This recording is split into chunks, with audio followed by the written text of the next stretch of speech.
Buchi mı? Bu Забавно. CHI. Bu CHI Podcast.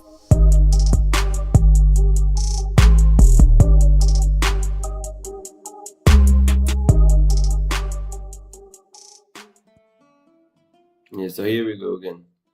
This time it's another serious topic. Well, thank you for having me.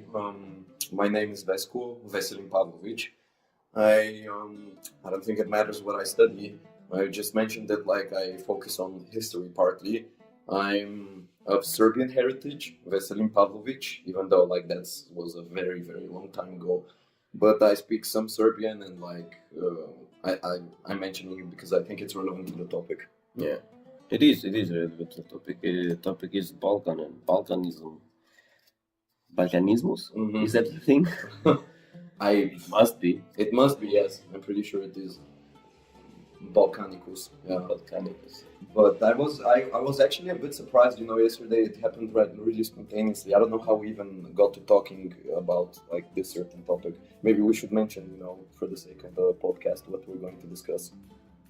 Wait, you were listening to these songs. Mm-hmm. Yeah. Goran Bregovic is the one you wanted me to play, and Yes. then that's how we started. And we were talking about the things, and then you showed me the Yugoslav music from the war. Exactly, yeah. Yeah, yesterday. Yeah, That was just like the spike or the trigger that we decided to do it this early. Yeah, it's a surprisingly interesting topic because, well, I have friends in Bulgaria. We don't to be for the sake of clarity, we don't listen to this a lot and we don't listen to it very seriously. It's more ironic, But that's the thing about these songs, If I may jump in maybe a bit directly, they're ridiculous for me, these songs. But that's simply because they're very typical folk songs that we have in the Balkans, and you're used to listening to them at parties or in clubs, and just generally with people who are, well, drunk, I suppose, and in situations where you don't take yourself very seriously. But then you listen to the lyrics and you see that, Something's going on. Oi ali muslimanski izrode. I don't know if you understand that. It means Muslim degenerate. And literally the song is about that if we talk about one of the more extreme ones. Yeah. And you watch that video I sent you. Exactly. Can you just shortly explain the video? I will link it. Well, yeah, the video, it talks about the different types of Yugoslav war songs, so to say. From the more casual ones where it's basically about, being drunk and fucking high, to songs that basically promote genocide of Bosnians, for instance. And every country had its own more or less specific way of making these songs, including Albania. But Albania isn't in this video because it's about the first part of the breakup of Yugoslavia.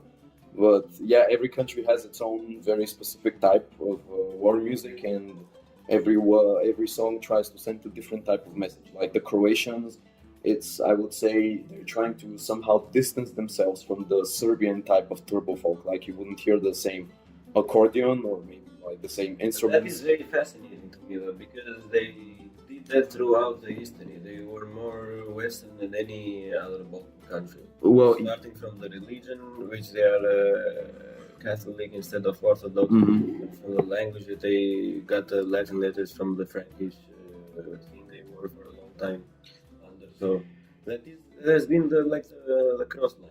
If you the Croatia, and then it starts the European Christianity, and we have and Croatia was also part of the Ottoman Empire for a lot less time than everyone else. Exactly. They were part of Austria and Austro-Hungary after, for, I don't know, 200 years, maybe 300. So there's a big, and you can notice, I think you can sort of notice that in the songs to an extent. But obviously you can't, blood is thicker than water, so you can't really escape the Balkan motives as well. Of course. Yeah, but most of us have, still to this day, I think, this inferiority problem. That we probably some are ashamed of it. Or do not appreciate it and only focus on the negative shit like the songs we're talking about. Because to be honest, man, the current song, I'm just going to play very quick for the people to listen to the tune. Yes, it's hilarious.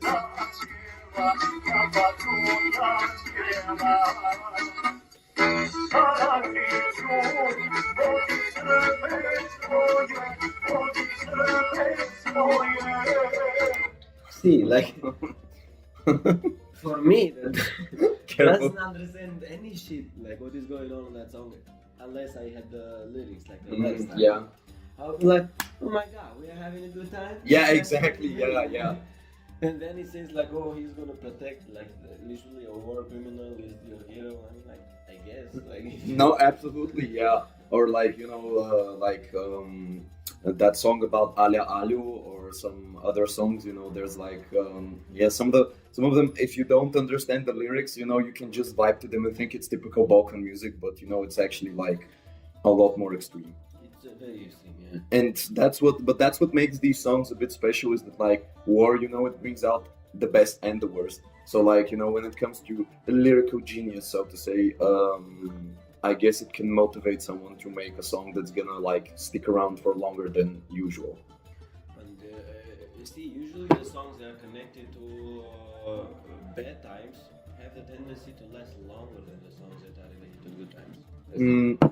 Like war songs. Well, I think it's because like you just it's because of all the extremes and all the extreme factors that you like associate with these songs, and because it gets really personal very quickly, and so in your mind like they have some special place because it's from that See, very I difficult don't know how time. to remember. Maybe you don't know about this. Either last year or the year before that, Goran Bregovic used to go to like the Albanian Oktoberfest, which is like this beer fest held in Korça, border to Macedonia. Yeah. And a lot of people, especially with their right, people from Kosovo, from the north, were protesting against it because he has like this a couple of songs like Gaskas on Kalashnikov, for example, that the Serbian militia used to sing while marching through the Albanian villages, Well, And I am very split on that because the dude is certainly very fucking famous. Yeah. That's a good artist. And his songs were used from these very radical people while they were slaughtering children and all of that jazz. We don't have to get very deep into that. But as much as I don't like that, I do not think that not having him there would have solved anything. No, I agree absolutely, and like I don't think it's right to associate. Yeah, like the songs themselves are like completely innocent. They don't really sing about anything. Like Kalashnikov, however it sounds, it's like just a fun song. It's not about like killing someone, or shooting up the the village. grouping, the militia group of Arkham, White Island. Yeah. Had that song as the favorite thing to sing while doing the most extreme things. Well, yeah, but like I don't think that's right because if I can give an example, Bella Ciao, the song, right? Hey, it's a fucking Of course, song. Yeah. absolutely, yeah, it's a communist song, and it was very popular in the Red Army, and the Red Army, like they did like some bad shit, and like but you can't like denounce Bella Ciao simply because like some sketchy people use that song. Exactly. Yeah. There's like two butthurt. Like how many serial killers in the movies listen to like Mozart and Beethoven? Yeah, exactly. Yeah, exactly. That's a perfect example. Yeah. The idea behind it is like I don't know much about him, but it has to be clarified if Goran Bregovic has some feelings or not. I don't believe he has. If he had any like racial feelings, he wouldn't have come there. Well, Wouldn't have done it. absolutely not. No, or he wouldn't have sang like Elder Lazy, which is Exactly. Like, yeah. Ederlezi is like a very, very sensitive thing to sing if you are a radical, like a right-wing Yugoslav, Mongolian. It's absolutely. No, it's fascinating because it is difficult for people to argue when somebody that has lost people in the war, which are a lot. For example, like because we had communism, we couldn't go to Kosovo when the thing started, like in the very, very beginning. Yeah, Yugoslavia was like 88, 87, 88, 89, we couldn't go. And then they were coming to the border in Kuks, just in north of Albania. And most of those people settled like even in the south of Albania or like in the middle of Albania, where I live, like the city next to mine. and they got to tell their stories. Mhm. So to say. And there are a lot of people who are like, yeah, but maybe we shouldn't do this because of them. And I'm against it, I'm like a free speech absolutist. It's like you can say whatever the fuck you want. You should live with the consequences, but you can say it. Yeah, yeah. Right to say it. That's how I go about it, and it's very difficult to make people feel comfortable along the way. But going back to the songs, that I mean, there are the Serbian songs are like very awkward. Yes. Yeah, How you call exactly. it in Serbian? Is harmonica? Accordeon.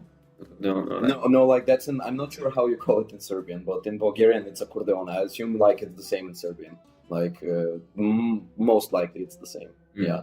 Well, and you mentioned when we were talking about like when we were texting about, you mentioned like the Albanians and Kosovo have their own fair share of it. Mm-hmm. Do you have any specific example in mind? Because I went to research about it. Like if we had something like saying like kill the Serbs or I don't know. No. That's absolutely not what I mean. No, I mean like I'm not familiar with that type of song. Like I mostly said it because like I've watched some videos where like they play a lot of Marši Učaka. Like that's the one I told you. Marši Učaka though is like a liberation song, and the most extreme thing I would say is like people wake up and that is the most they will go. No, but like I didn't specifically refer not at all to like lyrics that contain genocidal motives, so to say, like lyrics that contain more extreme things. I just meant like generally war music, songs that were motivated by the type of resistance movement, I guess, in Kosovo back then, and from the war. Yeah, exactly. Yeah, that's what I mean. Song that I will probably show you later is this song here, which the name of it is. What's the name?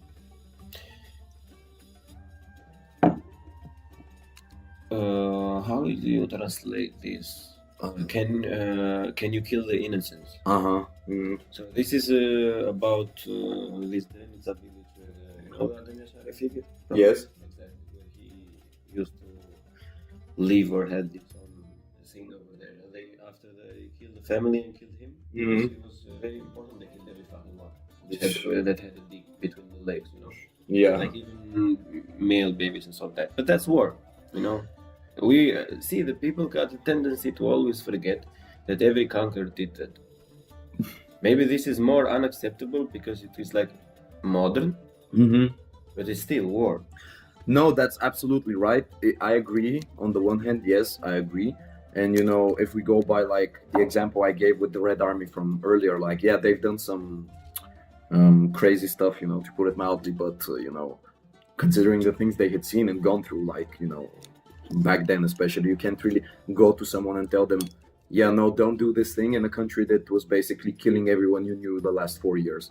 And like, but in Yugoslavia, for me, it's a special case because like before the war, there wasn't really anything going on that would provoke anyone to such an extent that they would like completely just start ethnically cleansing villages and ethnic groups. And it's even more ridiculous when you consider that they all speak the same language. Like it's all Serbo-Croatian. Yeah. Like the Bosnians who took the brunt of the entire war, but because basically a lot of it was fought there. Like Bosnians, they speak Serbo-Croatian. Like they speak a dialect, sure, but they all understand each other. And to go off by the fact, yeah, you're Muslim apparently, or you're Catholic. Even though like because of communism, we're That's not even one that thing that religious. I'm very happy about. To be fair, though, because even after the Ottomans, like a lot of Albanians did not change back to Orthodoxy. That hurt us back then a lot because of how we did not change it. Like Greece and Montenegro and Serbia took the chance of so they are like leftovers of the Turks. So we should probably take them, which they did successfully. But seeing back now in these times, like how we evolved to be and what like thinking on the values we hold dear, for example, like open, being open, respecting. I'm very happy about it. We got anything. We got even Jehovah's Witnesses. What Jehovah's Witnesses. Oh yes, Jehovah's The people Witness. they Yeah. want every time 40 minutes. I think we do, but like in Bulgaria, we have. Are they Protestant? No.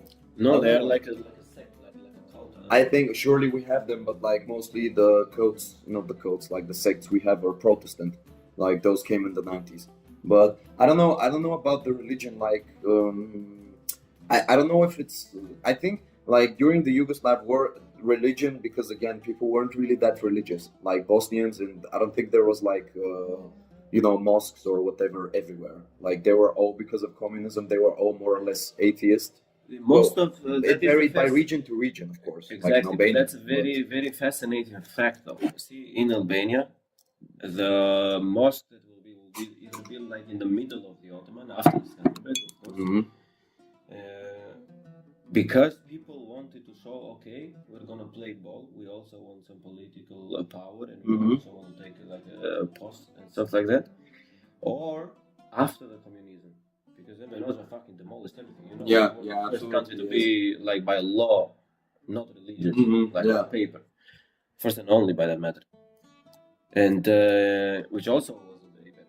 And after that, all of these influences, like Greek influences on the south, with a lot of churches. Italian Caritas, Mhm. the charities with a lot of Catholic churches. The Turks and the Mhm. Arabs built like new mosques. There are very sad things for me to say, which is I'm a bit ashamed of it. But when I was last summer back home, there are these two cities which I was talking to you about earlier. That are like very like more Muslim than the others. In this village was literally on the side, you can say 30 houses Mhm. and 3 mosques. Yeah. Well, Now, my and it was like really new ones because it was concrete and stuff like Mhm. that. And you know there that those places are being built with like money from not from nobody has the money to do that. And there is a big scandal going on that people are getting like these Turkish funds Mhm. from both sides, from Erdogan side and from the Gulen side. Yeah. Because none of them is good for us. And they're literally paying people if you have like females in the family that cover themselves.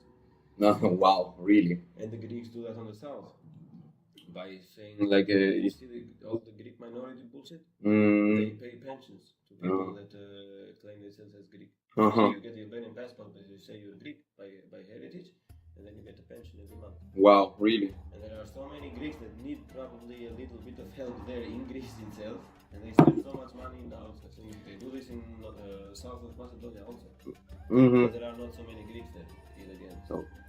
Well, I know I didn't know about Albania, but I know about Macedonia because one of my very good friends, he's Macedonian by heritage, and he has family there in Skopje and in a village actually close to, like, I think I've told you, it's like called Gari. I don't know. It's in the Albanian part of Macedonia, but in that one singular part where there's like Macedonians, Yeah. and he's from there, and he still has a house there, as far as I know. But his family is in Skopje, and he says that yes, when he goes to Skopje, like every morning you hear, from the mosque that, the sound when they're praying, and like he says that when he was in Albania in Tirana, like it wasn't like that. Like it surprised him, that like in Skopje it would be, but not in Albania itself. Because people get radicalized. Mm-hmm. You see, the Ezani, I call the call, the prayer call. Yeah. Mosque is the exact same thing as the bell ringing from the church. Yeah.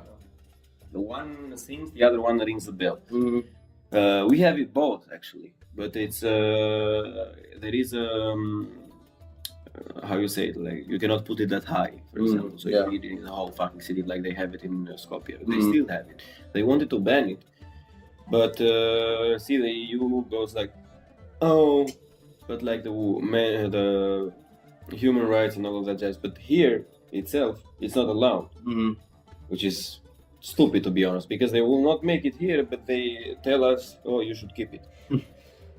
I'm from like not banning it, but like from putting it a bit down, because in some places it's really loud, like disturbingly loud, and I get like very anxious, or like I get probably a bit triggered because it's not in Albanian. The good thing, for example, we Albanian people suffered a lot from like the Orthodox doctrine of the Greeks, Yeah. of the Serbs. But we had people that made sure to translate it in Albanian, so you can pray in Albanian. Mm-hmm. You know, the Catholics, which we have like in the central north and the north, for example, they translated the Bible like way before anybody else. Mhm, in Albanian. yeah. So I don't find it very amusing, for example, when everything goes in Arabic, because you can still have the faith, Mm-hmm. which is your right to do, and also have it in your own language, because that's the faith, right? If your faith does not allow you to be what you are, then probably it's not the right one, is it? No, absolutely not. Exactly. Well, I didn't know that. I've never really thought about it. But for me, just in general, religion, especially nowadays in this Balkan context, it's more or less just used as an excuse to like do other things. Because like the reason why I assume they built these types of mosques and why they're so why they want to be so religious is not because of the religion itself. Maybe I'm mistaken. I don't know. Like I'm not Muslim. I'm not really very Christian either. But it seems to me that like it's a pretext to just like expand in a different way, like in a more nationalist way. Yeah, it is exactly like that. You see, that is a very fascinating thing about it. Like there was this Albanian program, Mhm. one of the hugest that talks about politics, and maybe now and then we will go into the history and all of that.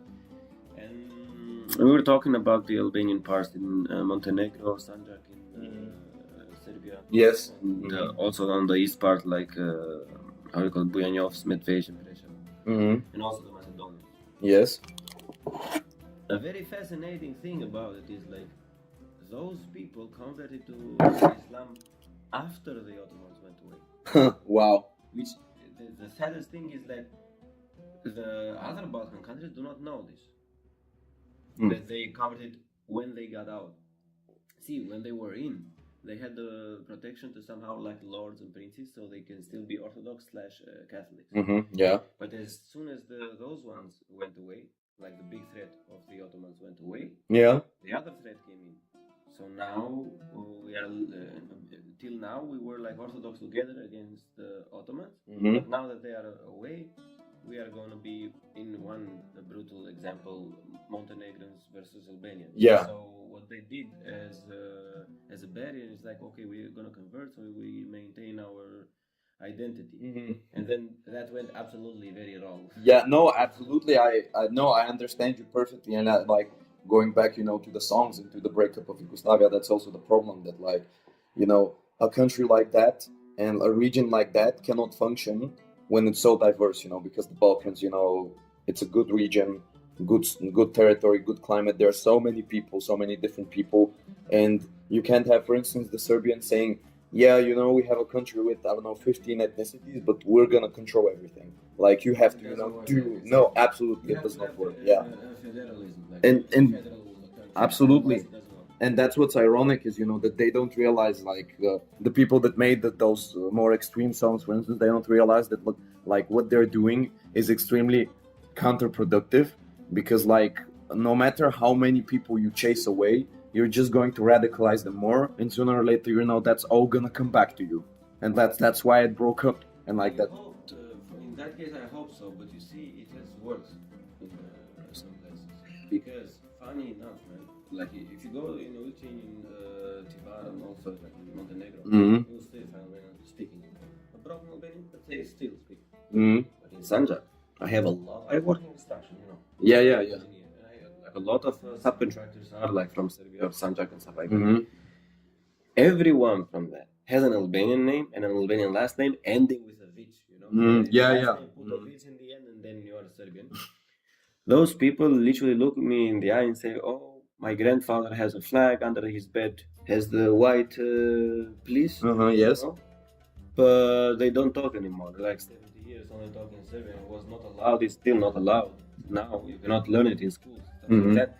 And the young generation knows not a single word in Albanian. Mm-hmm. And I must say, like, it's very sad thing to say, but that politic worked. Mm-hmm. Now they lost the language. If you lose the language, half of your identity is already gone. Yeah.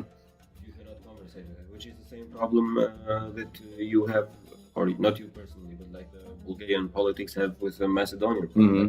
See, if they do not allow people to speak whatever they want to speak, then in 5-7 generations they're gonna be like that. No, I know you're right, but this is actually an interesting topic that I've read about, and because I'm interested obviously in Macedonia because of the common history we have, and like you're right, but in Bulgarian we have a saying, "Красота на сила не става." It means like beauty cannot be forced. And Macedonia, for instance, I don't know if it's the same with Albania, but I assume we can sort of extrapolate. Macedonia is a very specific example because, sure, on the one hand, I can give you a similar example. My grandma, she visited Yugoslavia in the 60s. She visited Macedonia. And she said she went into a shop and she wanted to buy water. But like the Serbian woman selling, like she heard them speaking Bulgarian, she said, "No, I'm not gonna sell you water." But then an older woman came by, and gave them a water bottle and said, "Yeah, you're our girl. I will give this to you, but don't speak in Bulgarian around here." But on the other hand, like there's a very specific reason why that happened. Like Macedonia, much like Albania, was a territory that many people fought over. Like endlessly. Like just Bulgaria, every single military and well, not financial, but sort of every single military crisis we've ever had is because of Macedonia. Like every single war we've ever led is simply because we really wanted that region. Like the Balkan Wars, the First World War, the Second World War, pretty much every single war in our modern history, except Afghanistan, but that's like completely different. It's because of Macedonia. But the thing is that like especially after the Second World War, you had people in a region that had been through so much, misery and being poor, war, whatever, and they were finally in a country that seemed more or less peaceful. And yeah, sure, the difference was that unlike the Ottomans and especially the Serbian kingdom, the kingdom of the Slovenes, Croats, and Serbs, it did not oppress them.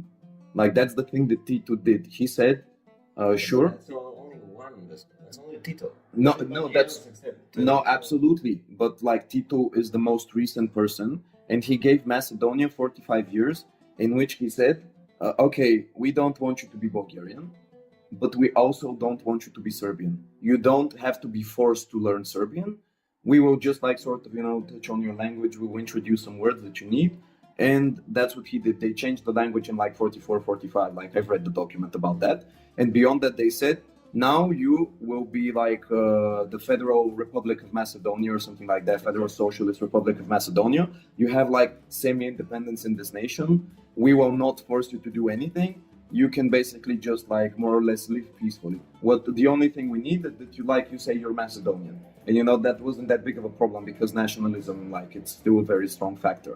And like he basically left them alone to sort of prosper. And they did. They were richer than Bulgaria during socialism. And let's put it like this: do you really prosper if the person says, "Oh, I will let you prosper and be everything you want to be, except not be Bulgarian"? Well, no. The thing is that like they didn't like unlike again like before, they didn't say you can't be Albanian and Bulgarian. He didn't say like you have to be Serbian. He said you can be your own completely different thing. You can be Macedonian. Yeah, look, Alexander. Everything Alexander that you actually are.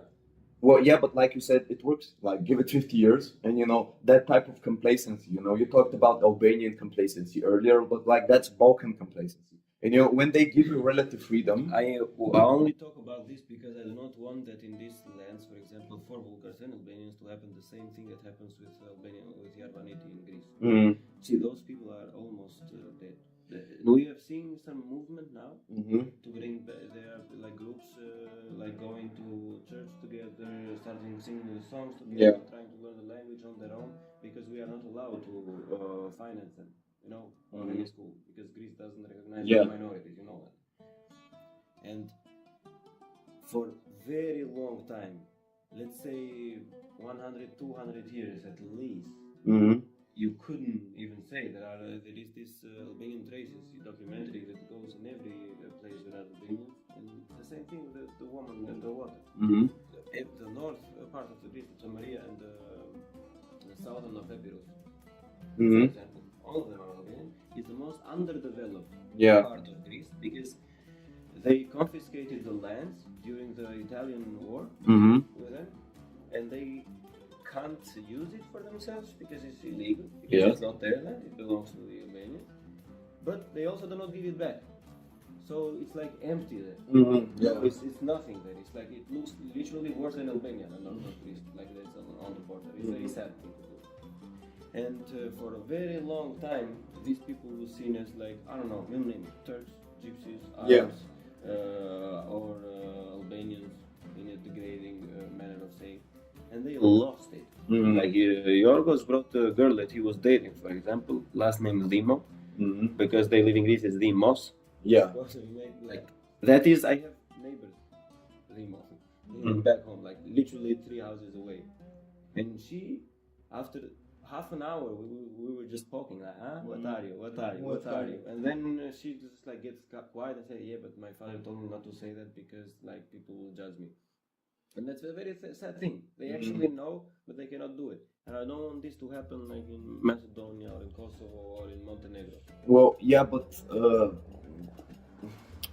in Macedonia, it's already happened in the sense that like they have a cultural identity. They were like an outside force built one for them, and they embraced it and they kept building on it. Like It's not stable. It's just like Serbia. It's not stable. I can't really say that. Like for me, what I'm seeing right now in Macedonia is basically what was happening like in Serbia, Bulgaria, Albania, I suppose to an extent, like 200 years ago to 150 years ago. They're currently in the process of like building up a national identity. No, it's not the most stable, but on the other hand, nowadays we don't really live in the time where you can just like declare war and just conquer a region because you don't like what they're doing. Information all over the place, but the way I think it's not stable, I think it's just everything that, not to be a dick, but everything, Yeah. everything that Serbia actually made as a project doesn't work. Because their story doesn't work. You see, I'm very fascinated by history a lot of the times, and stuff that I got to know about when I met like Bulgarians here before you and all of that jazz. It's like you actually learn the history how it is, you know. You know, like when you came to the region, like the first Bulgarian kingdom, 402, 420, something like that. Like you do it actually scientifically. Yeah. You will learn the same thing in Germany, the same thing in the US. You will learn the same thing, everything. Why? Because it's the real thing. Now, on the counterpart, everybody does. The Croatian also learned the same thing. They came in the 6th and the 7th century, settled. Slovenians, of course, but those are another topic, you know. Mm-hmm. But the Serbs who came in the same time with the Croatian and after the Bulgarians say we've been here for 6,000 years. Mm-hmm. Yeah. And then you go and study, I don't know, in Italy, in Austria, and everybody says no, like it's well documented that they came the reason this time because fucking the Romans and the Byzantine, they documented everything. So thank God this is not lost. But if you feed people that, you have this kind of generations that do not know actually what is real and what is true. And that is not stable because a Serbian person, that is a bit schooled. I'm not talking about like a football fan that just goes and radicalizes. No, I don't care about that. But like a boy in our age, for example, will go meet new cultures, maybe talk about these things. The reality will crumble. You know, because in the group of 10 people, all from different countries, everybody gonna tell them, no, this is like very, very wrong what you're talking about right now. And that is the sad reality, and that the Greeks do that also. We have two Poles like on the south, they play ball with each other all the time, because they have like a figure of 30, like the same enemies. They have Bulgaria and Albania in the middle, so the enemy of my enemy is my friend. Yeah. So that's why they play ball together, making like alliances or like having the same school structure. There are still schools, for example, in Greece, they teach the history that the Serbs teach, which is actually not a real thing. We have the best thing that happened, for example, with Bulgaria and Macedonia right now. Maybe it wasn't the best outcome for the Bulgarian or the Bulgarian politics, but you reached an agreement, you know? Yeah, that's Reached an true. agreement. Yeah, yeah. Every time we bring up the story about the north of Greece, they leave the room directly. They leave the room. And they threaten not to give us the thing about Europe. You know? Yeah. I don't think that's constructive. Let's talk about it. Let's see who is wrong, who is right. Well, but if I have to be like for a second, like if I have to be honest, we have those type of people in Bulgaria as well. Like what you Everybody described in has. Serbia. Yeah, of course. Maybe it's more widespread in Serbia. I can't really say because, funnily enough, I've never actually met a Serbian. Like I've met Serbians from Bosnia. Like I've met Bosniaks, but Serbs like from Belgrade, for instance, like I don't think I've ever met one. Like not here, not See, anywhere. but that's a very big indicator. Why don't you meet one? Maybe they don't mix with others. I don't know. Exactly, because they do not want their culture to shatter. I have only 3 good friends that are Serbian, and only 2 of them are like, yeah, we know what happened. Like, I'm sorry, I didn't have anything to do with it, but we know what happened. The other one is still put to 3 fingers, like it's 1999 again, you know. But that's okay for me. Like, if you don't want to be open, that is your choice. But see, what I've come to recognize this last couple of years, even the Greeks are starting going out and mixing with other people. No, that's true. Yeah. But you see here Erasmus from Croatia. There was a photograph girl. How many Bulgarians are here? Albanians you see all over the place, mingling with different cultures. How many Serbians have you seen? I don't know, like, but I don't know. I know there are Serbians here, but in general, I don't know, like. They all together, too much. Well, And we don't have a problem, absolutely not. In the thing like when I meet one here, the problem begins like they are the only people who justify the war crimes, you know.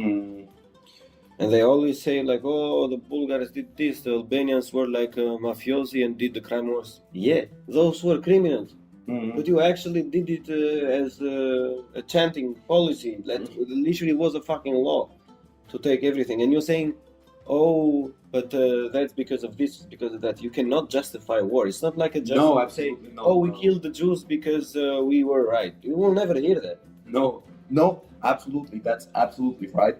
And like I think like in Bulgaria again we have that same problem, but not to such a large extent because obviously we've been exposed to like German and Western influence for a lot more intensely than Serbia because you know for obvious reasons. Exactly. But I agree with you completely, and I think that's a very important step that the Balkans still have to take. Like I a lot think of countries. in the moment the only not to actually still I have to say like this, like not to be a dick again, but I think as soon as the Albanian problems get solved in the Balkans, I think everything else would get solved. Because You mean the Kosovo problem or the one with Greece? Everything. There is this Polish historian. I'm sorry I will butcher it because I don't remember. I will send you the link later and probably will link it in the video for the people to read also. He says like there is only one problem in Europe right now. He did this interview in 96, 97, I think. And that is the Albanian problem. And that is true. Because we have people like you have people, for example, say like, everything is Albanian. English is Albanian. That, exactly. And they don't know what the fuck they're talking about. Yeah, absolutely. And well, they actually don't do anything productive.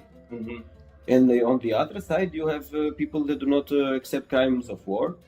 Yeah. And when Germany fought against France, they accepted the thing. I don't think any Albanian wants reparation at all, like financial reparation. They just want them to say, we fucking did this, that's how it was, and you are now a country. Well, as soon as that gets done, everything will be alright. Yeah. After that, we'll come here, maybe you should open some Albanian schools in here and there. But like, we do that. In the middle of Albania, we do that. You have Greek schools, you have, I don't know, one Turkish school probably. Yeah. You have in the north the Montenegro schools and stuff like that. Like the minority in the northeast, that all the Bulgarian minority I was talking to you about. We recognize those people are free to do whatever the fuck they want. Absolutely, yeah. So if we do it, why wouldn't they do it? No, I agree with you completely. Yeah, I think like these problems, like in the end, they're not that difficult to solve, especially not nowadays. Like I think a lot of the problems it has to do with very very old school thinking. And that is my last point of the topic. Why is it difficult in their case, in the Serbian case? Because, to be honest, you meet Yorgos, I met other people like Greek people. The young generation there is changing. They have more Albanian friends because, for fuck's sake, it's like 3 million Albanians there. Yeah. You cannot escape it.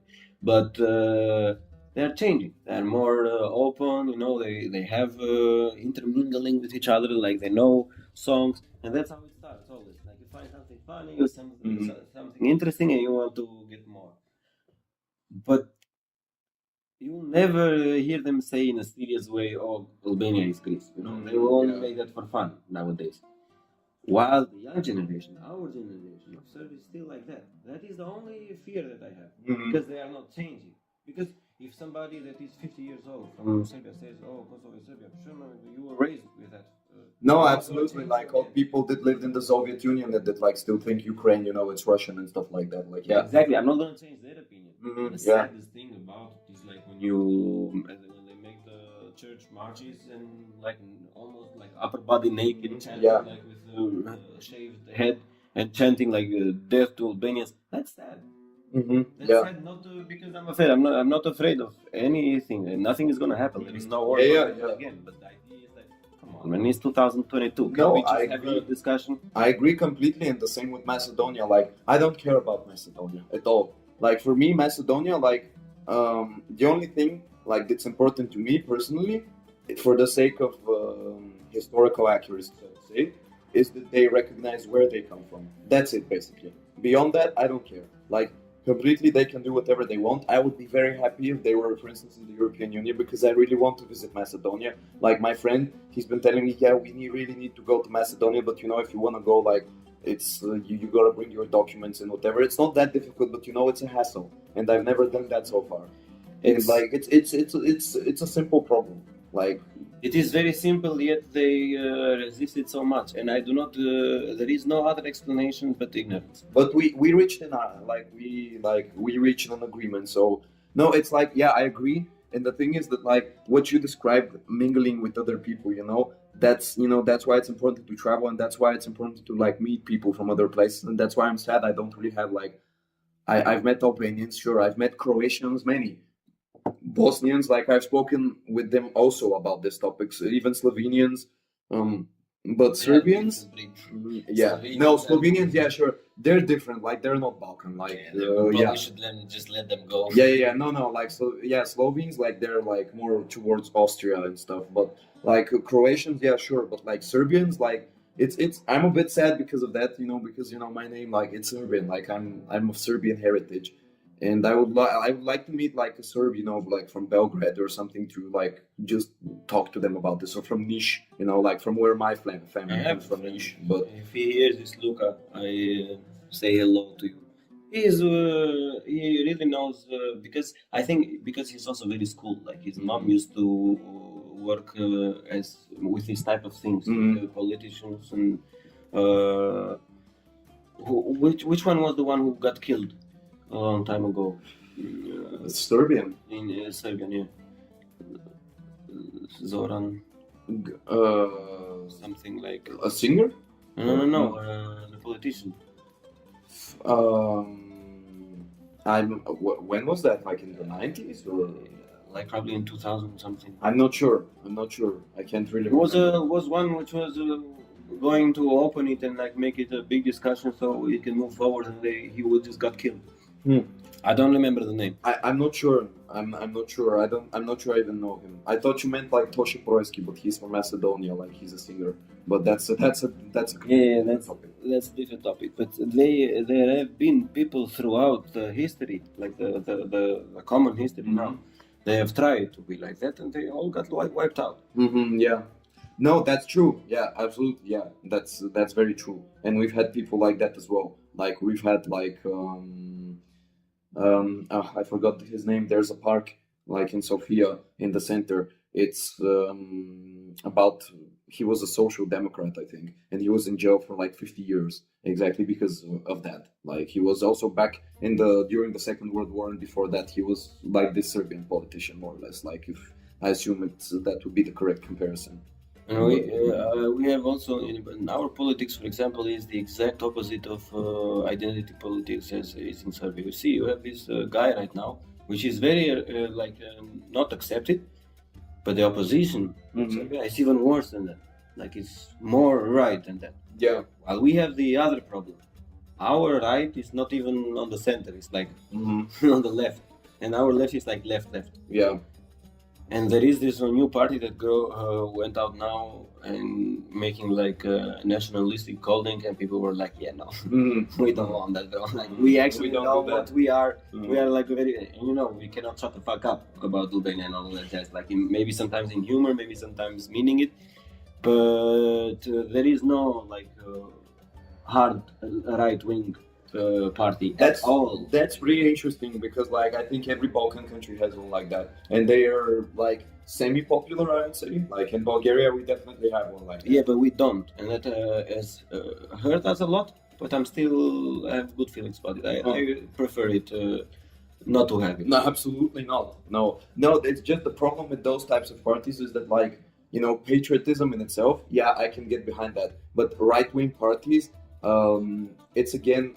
Being right-wing is more or less an excuse to just like for instance with the mosques, expand exactly, like to get money from some other source. Like that's what we have in Bulgaria, with a lot of them. Like we have this one party named Vazrajan, it's Rebirth, and like they're all about pro-Russia and whatever, no weapons for Ukraine, for instance, stuff like that.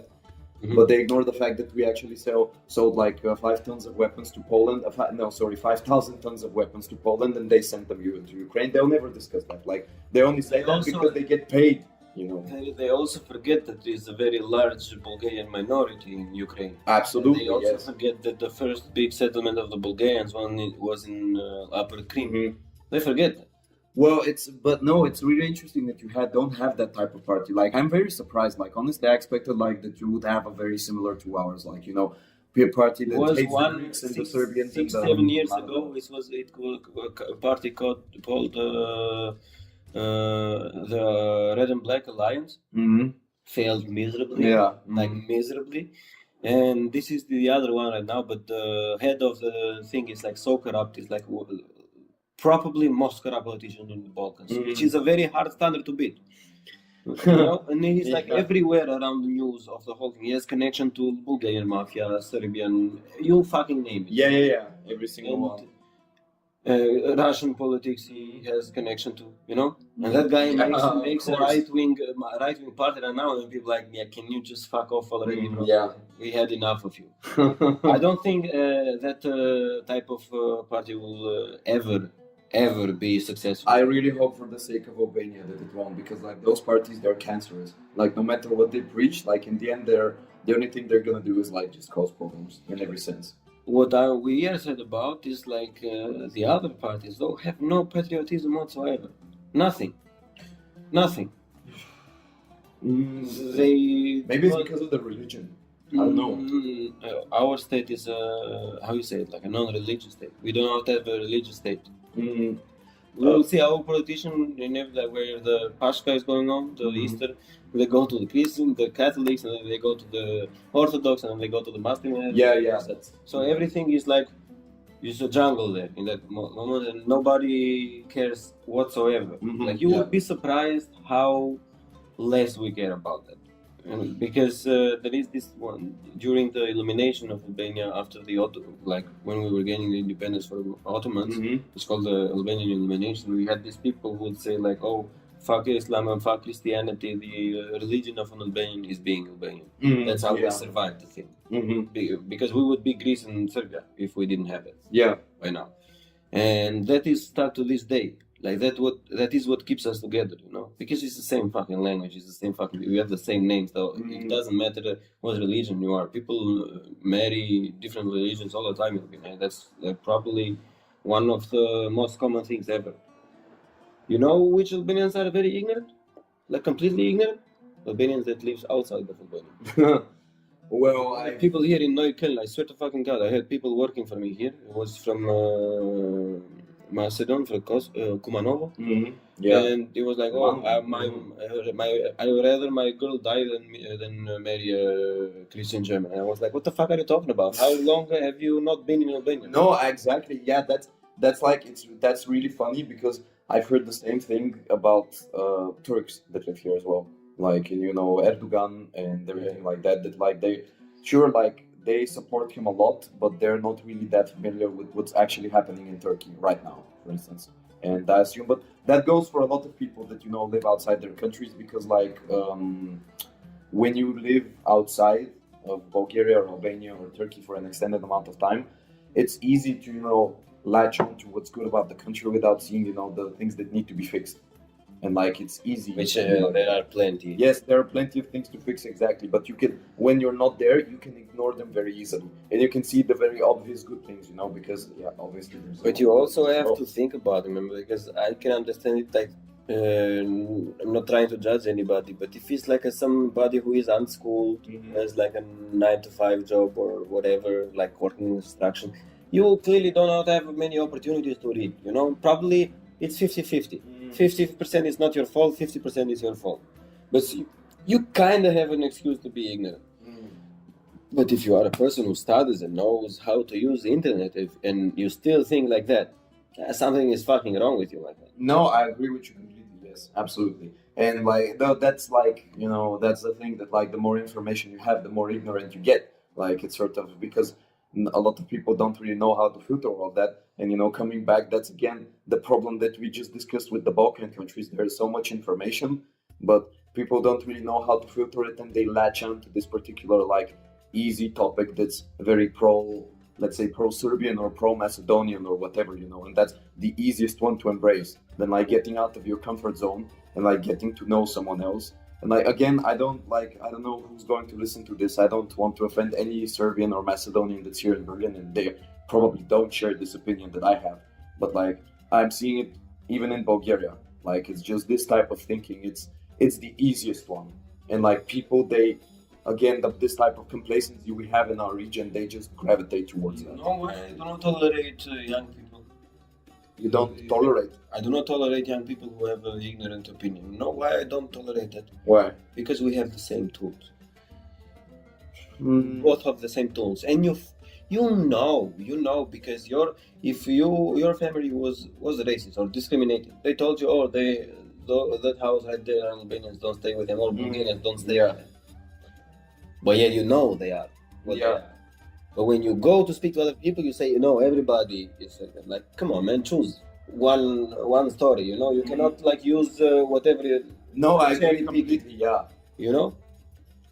Those cities, Pianjos, Preševo, Medvedja, the whole Sanjak, the whole southeast of Montenegro, they're still gonna be there after a while. We're not gonna take them back, never. It's already over, I think. It wouldn't hurt you to recognize the thing. No, absolutely, yeah. Now the borders, they aren't gonna change. It's not like Bulgaria is gonna take over Macedonia or Albania is gonna invade Kosovo and Eastern Macedonia. It's never there's no point in not recognizing any of that because much like Bulgaria, recognize that there's Turks living there or And that was the hardest thing, to be honest. If Albanians and Bulgarians recognize that there are Turks living here, that is the most difficult thing to do. Yeah. Somebody who literally owned you for hundreds of years, yeah, and you still give them the courtesy of living there and still being there, absolutely. Because why the fuck not? Yeah, because you could have easily, during the Balkan War, just completely deported all of them. Exactly. If we did that, they can do this. That's what I go on about. But how would you solve it? Let's project in the future. How can we be happy, bro? Because we have these politicians say, we're all gonna be happy under the European curtain, but we won't because we're Balkans. Yeah. If we do not sort our shit, it doesn't fucking matter where we go in. There is not gonna, in my opinion, the European Union is not enough to solve our problem. I think we have to do it ourselves. No, I agree completely. I just think the European Union can be a good stepping stone in the sense that it allows us to travel freely and it allows us to be closer than before. There are these people that always say oh hey, but like in the Roman thing, we were all together, and during the Byzantine Empire, we were all together, and during the Ottoman time, we were all together, and they forget how much misery were in those times, you know. And I think like every outside source of solution, it's inherently bad. Why? Because you will never relate it as good as you would relate to something you actually achieve on your own. No, I agree, but it's just again, I think if we didn't have that outside, because for me, yes, right, Roman and Ottoman, it was outside influence and it forced us to be together. But the difference for me is that the European Union doesn't really force us. It gives us the option to be in there. And like no one really forced Bulgaria, no one is forcing Albania, for instance, to take the steps to join the union. Like Albania can say, no, thank you, we don't want to do this. And yeah, but we don't have any other solution. well, We have nowhere else to go. no, well, that's also true. You could. That's the thing. You can be completely alone, and the European Union will never challenge your territory. It's never going to challenge your identity. It's just going to let you sit there. Like it's not going to do anything. Yeah, but the other like Greece will. Well, yeah. See, and that's why the we thing. need That's absolutely. That's the thing that like for like the European Union, you know, it's like a modern empire. You know, it's basically that. But compared to the previous things we've seen in the Balkans, I think it's a step in the right direction. Forward, yeah. Absolutely. And in that sense, I think it can help us because that type of good outside influence can sort of change what's inside the nations themselves as well. Because in the end, like we Balkan people, especially like Albanians, Macedonians, Serbians, and Bulgarians, like we're very alike. We listen like, you know, we listen to like just the music, you know, it's a very important bonding, you know, experience, so to say. We listen to absolutely the same things. The expression, the way of talking, like the sounds we make, like Yeah, it's just the It's like mentality, this, even like common history. Like we're all so similar, you know. We have a Serbian and the Bulgarian have a lot more in common than, for instance, the Bulgarian and the German. And like it's a very weird world, a bit fucked up world where like Bulgarians get along with Germans better than they get along with Serbians. You know, like that's that's what like I yeah, said, there's absolutely no reason So that should be. Yorgos was shocked, for example. I saw it like our culture from the south, the songs we have, for example. He was like, oh my god, I never heard this in my life. I thought these were Greek songs. I mean, like, no, man, like Greek songs is Buchi. This is like the territory which is like from both of us. You know? Yeah. That's where the culture is, you know. And I've shown him also the Albanian alphabet in Greek letters, the Marco Bocciari alphabet before our alphabet, you know. And he was like, yeah, I know those are Greek letters, but I cannot read it because it's not Greek. It's just a Greek alphabet, but it's the Albanian language. They don't know anything about it. They don't know how similar we are. And we actually sat one day drinking and told like, oh bro, I'm so shocked. I didn't even know like how similar we are. We basically speak different languages. I've never met any other people who are so similar to Greeks. And they aren't any other people who are more similar to Greeks than we are. No, there are no, like that's true. Even the Bulgars that actually had more influence in Greece are not that similar to Greece as we are. The Bulgarians? Yeah. No, absolutely. No, I think like Greeks and Bulgarians, like they're different. Like I think they're very different. Exactly, but that shouldn't have been the case because the Bulgarian influence in Greece was very heavy. You know, No, very that's heavy. true. Like there were so many, but like before there were like in Thessaloniki, you know, like there were like For a tens long of time. thousands of Bulgarians before. You know? Exactly. And like it was a very mixed city, and like you know, in northern Greece, like it was there were Bulgarians everywhere practically. And on the other hand, there were our Black Sea coast. Like I told you, my great grandfather, he was named Stavros, and he spoke Greek, and his wife was Greek, and they were like on the Black Coast. We had a lot of Greeks, and it's a shame all of that was lost. That's how it was, because back then, you see, when you have good times, people do not pay attention to that shit. Yeah, that's true. Absolutely, yeah. But then you have bad times, you have to find some excuse, and you have to find some enemy. Exactly. Yeah. If you are a Nazi German, you find Jews Or Slavs. or Slavs. If you are, I don't fucking know. If you are a communist Albanian, you will find the Democrat Albanians as an excuse for why are we bad. You know, every time it happened the same thing. No, and again, like going back to these songs, like that's the biggest problem with them is that like you know they're fun in theory, but like they cause that type of problem that makes you find an enemy and makes you see like cultural differences where there shouldn't be any. Like in this case, even among people that basically speak the same language. Like to makes you genocide people that like speak the same language as you. Like, can you imagine that? Like, yeah, it's fucked up. Like, it's ridiculous. What are your feelings in a Balkan Union? And I'm not meaning in Yugoslavia. I mean in the whole Balkan, including Greece and Cyprus, not Turkey. I don't think it can work at this point. Like, I mean, I think it can work in the future, but I think at this point, like, the more practical solution would be the European Union, simply because that's something that already exists. Whereas the Balkan Union, I think maybe in the distant future it can happen. Sure, if like things change and they happen in a different way. But now I think nowadays like people don't want that on the one hand, and I don't think on the other hand it can work because there are still, like you said, there are still some problems that need to be solved.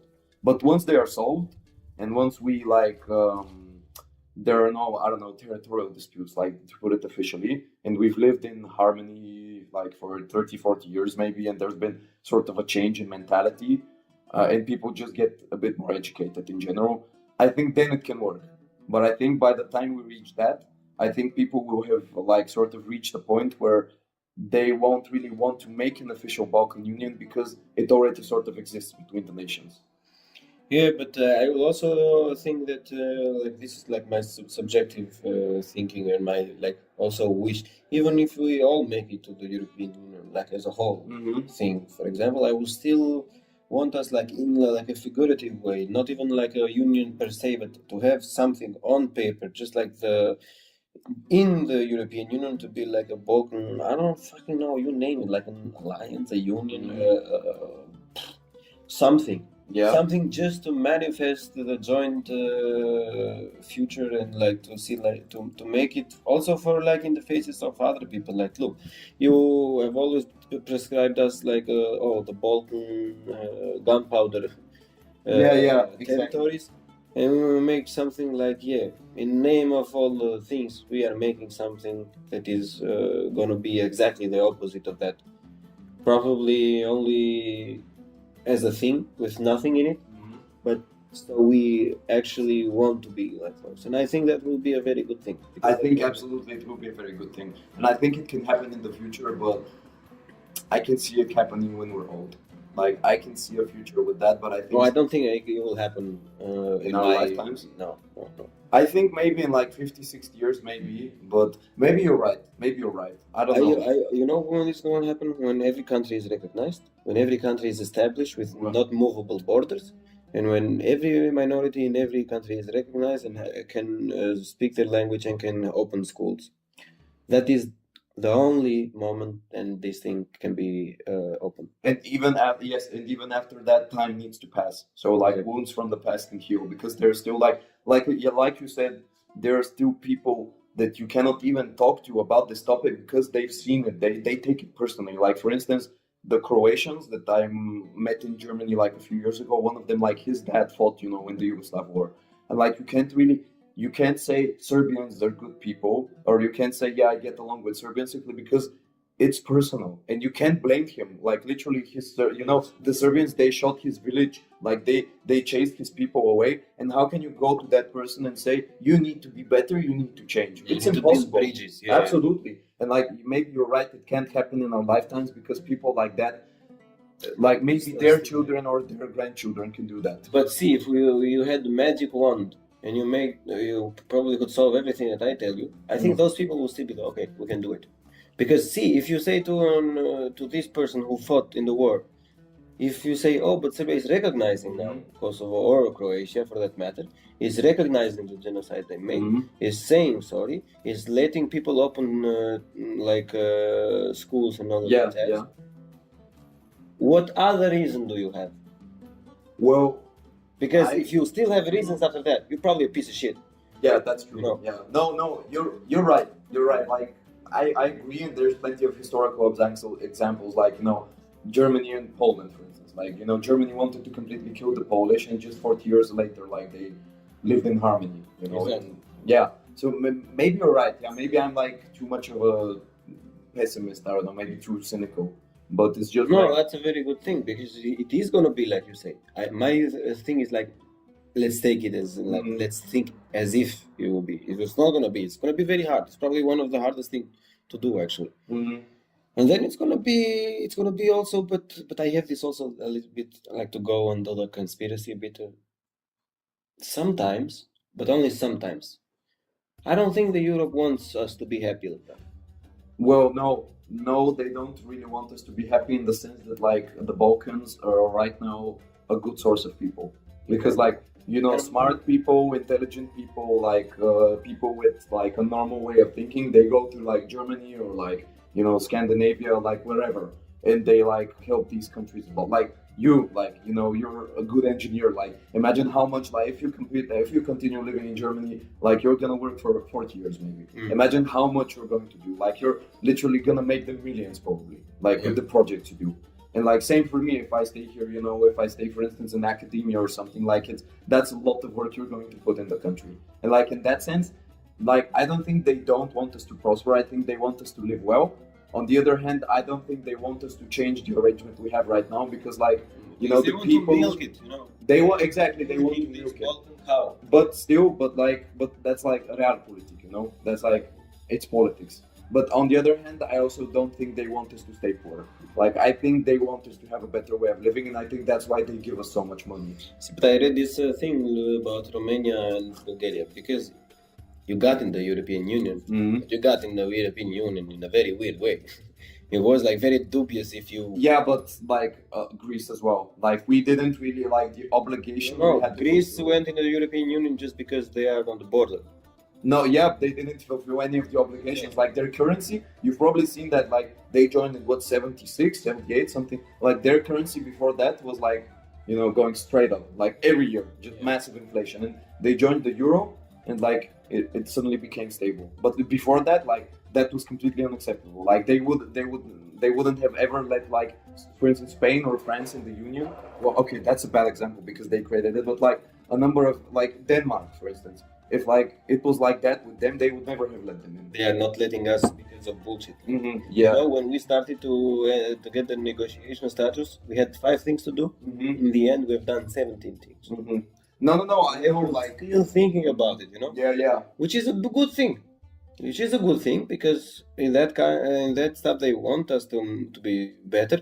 But I think the way or the how you say it, like the priorities are a bit set badly. You know? Yeah.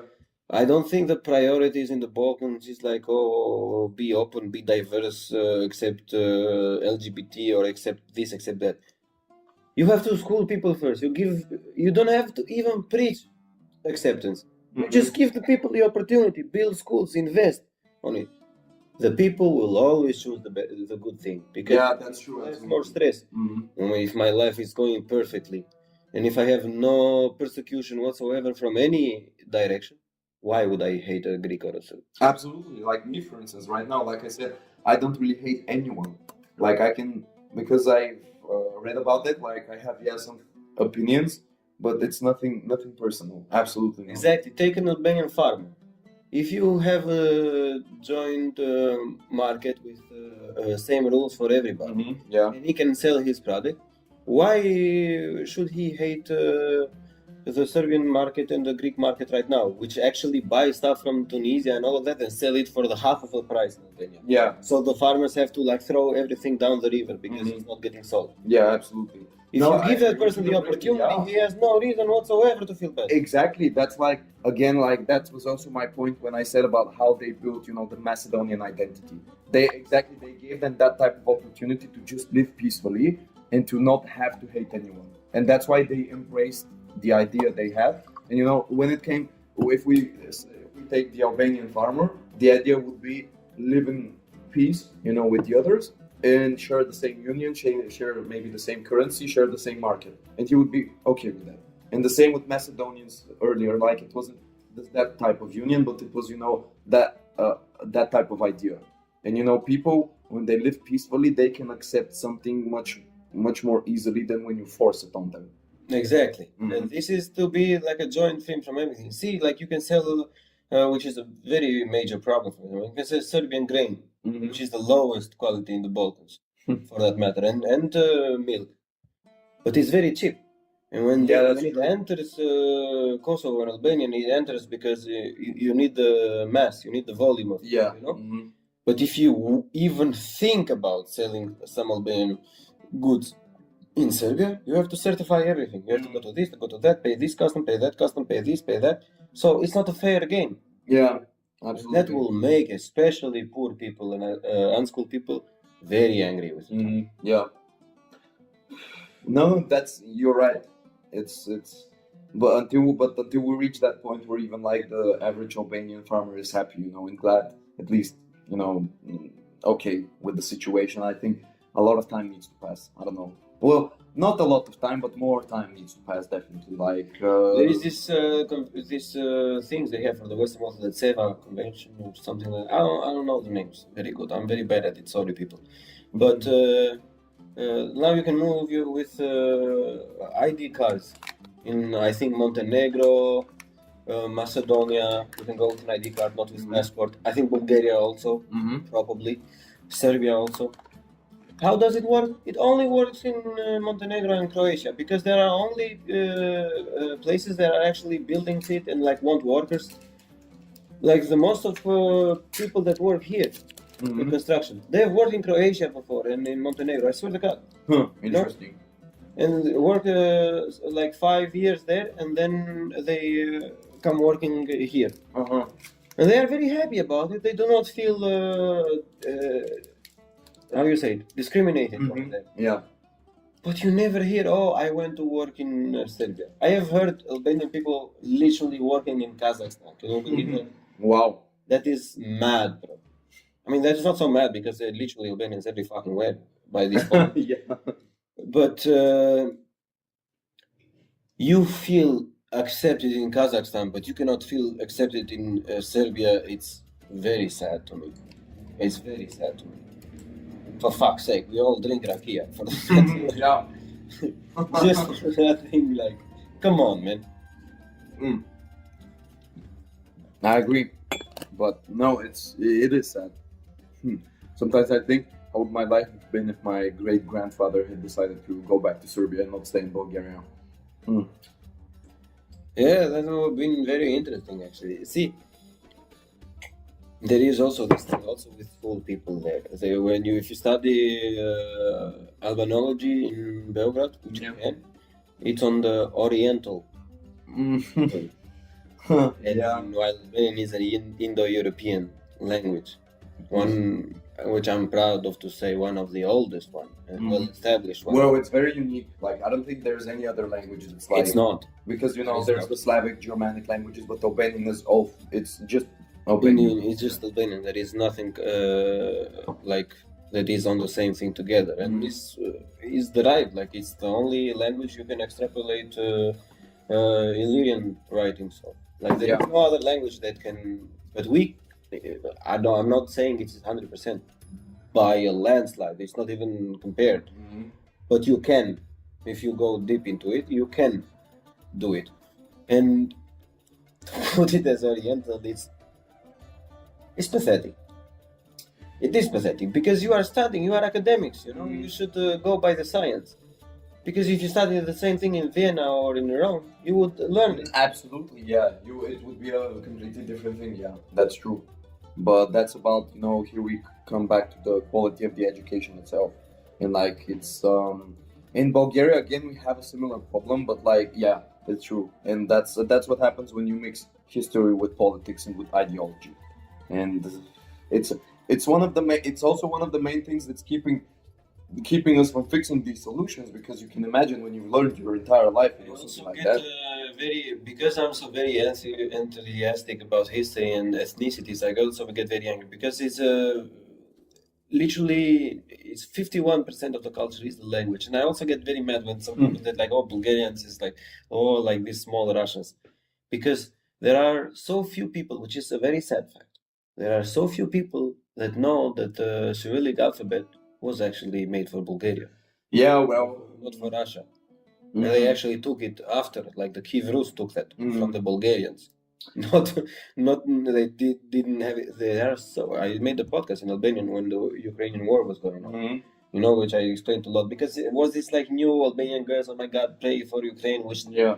actually have no fucking idea whatsoever what Yeah. Ukraine Yeah. is. And I get really mad at that because if you actually want to support something, you have to know the basics when you go Absolutely, in the yes. argument. Because you will go in the argument with like a right-wing Russian tomorrow, and he will fucking cut you down because you have nothing. No, absolutely. Yeah, that's You have true. nothing to say. And the same thing when I made about the Yugoslavs. Mhm. There is very fascinating how little people know about it. And I also know very little to somebody who studied it, of course. But I learned everything myself, for fuck's sake. I studied engineering, I'm not studying. Yeah, of course. And there is all these things that people do not have any idea, like how it come to be. And I think, oh, see, you have what we have a lot of. We have a song about like the Slavs. And we have songs that would literally say, "Oh, you Slavs, we accepted you. We shared our bread with you. Why do you do this with us?" Which is a very good song. It has a very deep meaning, but because it was actually like that. But it was. Yeah. These people now take it like, oh, we did everything for them. No, like the places that the first Slav settled was like there was no people there. Mhm. We were all living in the cities and in the outskirts of the cities. When the Slavs settled like new land, which wasn't settled Mhm. before, which was good for everybody because they were paying taxes, more investment. Exactly. Yeah. You know, and that doesn't get old. Of course, it was in the Byzantine Empire in the 600s, but it's still the very same thing that is happening now. Like, if you get more input, why wouldn't you accept it? No, yeah, that's absolutely true. This really makes me think about a really wide range of topics. Like, but if I have to be honest, I'm starving.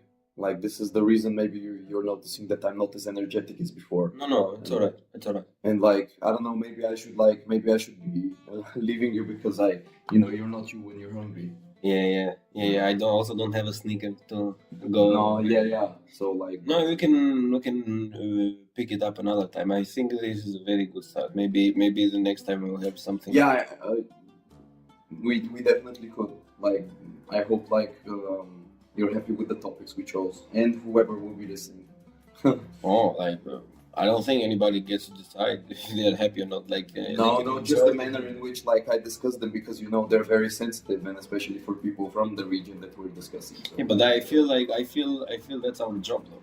Because Well, yeah, if your opinion is a bit better, you should share it to bounce it off. Like, does it No, stick? Does it not stick? I agree with you completely. The problem is that like I grew up more or less walking on eggshells, so to say, because these things, like I said, in Bulgaria, you have people that are very sensitive about them, and some of the things I said now, like they would get angry at what I said, and like That's a good thing because they will try themselves. They will probably, if they are decent people, they would probably get angry in the beginning and then start thinking about it and see like, okay, is this right? Do I have to read about this?